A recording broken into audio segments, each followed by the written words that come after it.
Ngeri, belum apa-apa, Partai Demokrat sudah berani serang PKS. Meskipun elektabilitasnya masih di bawah Ganjar dan Prabowo, ternyata banyak juga orang yang ingin jadi cawapres Anies, mulai dari mantan suami Dewi Persik, Aldi Taher, Wasekjen PA 212, Novel Bamukmin, pemikir nggak jelas, Mardiko Wowi, Ketua Umum Partai Demokrat, AHY, hingga mantan Gubernur Jabar, Ahmad Heriawan, atau yang kerap disapa Aher. Untuk meyakinkan Anies dan parpol pengusung, mereka pun mulai mengeluarkan janji-janji manis. Seperti Aldi Taher mengatakan kalau dirinya jadi cawapres, maka gajinya akan digunakan untuk menafkahi anak dan istrinya. Serta ia juga menuturkan kalau dirinya bisa baca Al-Quran.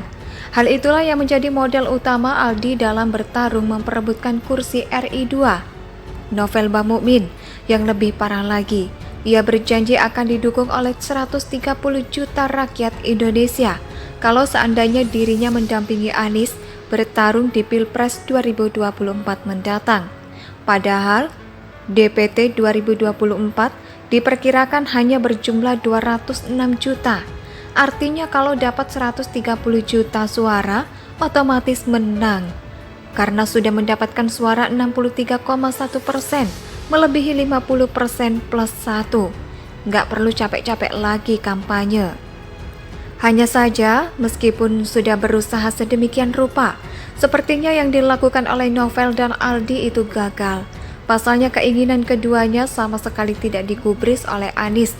Jangankan menanggapi, menyebut nama Novel Bamukmin saja, Wan Anies tidak pernah. Dan baik Novel maupun Aldi sadar betul kalau mereka berdua tidak punya apa-apa untuk modal nyawapres.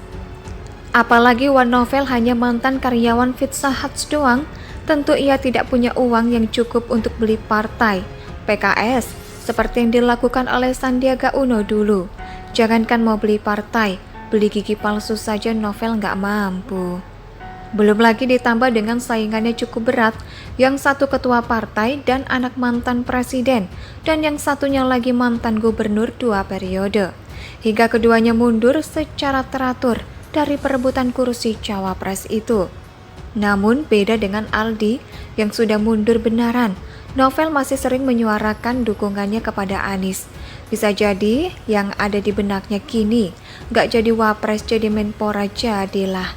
Sehingga bisa nilep aset yang ada di rumah dinas menteri seperti yang pernah dilakukan oleh Roy Surya dulu. Sekarang yang kelihatan nyata berebut kursi cawapres Anies bisa dibilang hanya ada 2 orang saja, yakni AHY dan Aher. Akan tetapi, di sini letak serunya. Semakin sedikit yang bertarung, semakin sengit mereka saling serang, hingga Partai Demokrat sudah berani secara terang-terangan menghantam PKS. Seperti yang dilakukan oleh jubir partai itu, Herzaki Mahendra Putra. Tanpa tedeng aling-aling, ia mengatakan orang yang elektabilitasnya rendah, namun berharap diusung Demokrat sebagai cawapres. Gak usahlah memaksa ikut kontestasi Pilpres 2024. Ia pun mengatakan Demokrat hanya mau mengusung cawapres yang berpotensi menang saja, bukan cawapres yang hanya sekedar mau ikut kontestasi Pilpres. Memang sih, jubir Partai Demokrat tidak secara langsung menyebut nama Aher di sana. Tapi yang elektabilitasnya rendah itu ya kader PKS tersebut, yakni hanya 0,1% doang. Sama dengan elektabilitas Gubernur Sumut, Edi Rahmayadi.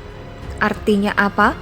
Kalau Anies berpasangan dengan Aher, maka peluangnya untuk kalah sangatlah besar. Apalagi kalau lawannya nanti Ganjar dan Sandi, habis mereka berdua.